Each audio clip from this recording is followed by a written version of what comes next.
ఎలా అనిపించింది సార్ అసలు ఇప్పటివరకు?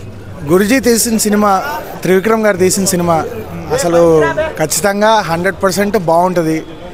ఫస్ట్ హాఫ్ అయితే కామెడీ కానీ లేకపోతే అసలు శ్రీలీల ఎనర్జీ అయితే అసలు మామూలుగా లేదు. దానికి తోడు మహేష్ బాబు గారి ఎనర్జీ చాలా బాగుంది. అండ్ సెంటిమెంట్ కానీ ఎమోషన్ కానీ అవన్నీ చాలా బాగా చేశారు. బాబు తక్కువగా డాన్స్ చేస్తాడు కదా, దీంట్లో డాన్స్ ఇంకో రేంజ్లో వేసాడు కదా, ఎలా అనిపించింది అసలు? ఆ డైలాగ్ కూడా ఉందండి, నేను ఎప్పుడు ఇంతలా డాన్స్ చేయలేదని చెప్పి బాబు గారే చెప్పారు. అలాంటి బాబు గారు చేస్తే ఇంతలా డాన్స్ చేయించారంటే త్రివిక్రమ్ గురుజీ గారు అయితే అసలు నెక్స్ట్ డాన్స్ పెట్టించారు కదా. రీమేక్ సాంగ్స్కి డాన్స్ పెట్టించారు, చాలా బాగుంది అది. నా పక్కన పడ్డాది ఆ సినిమా అయితే అసలు ఆ సాంగ్ అయితే అసలు super. So yeah, it's overall first half అయితే అదిరిపోయిందండి. It's mass masala entertainer.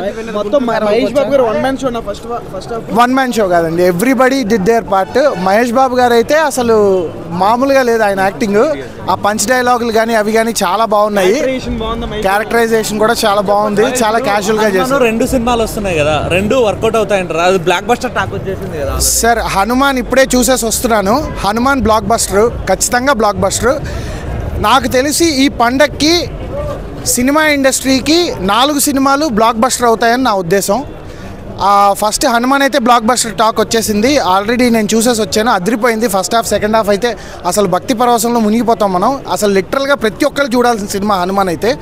ఒక ఇండియన్ సూపర్ హీరో అయితే తయారయ్యారు. సిమిలర్గా గుంటూరు కారంకి ఇప్పుడు ఫస్ట్ హాఫ్ చూశాను, సెకండ్ హాఫ్ చూసిన తర్వాత మా బ్యాలెన్స్ రివ్యూ చెప్తాను. బట్ ఇప్పుడైతే గురుజీ అయితే ఎరగదీశారు. ఈ 2 సినిమాలు అయితే విన్నర్స్ అండి. కొంతమంది మామూలుగా రొటీన్ సినిమాలానే ఉంది, పెద్దగా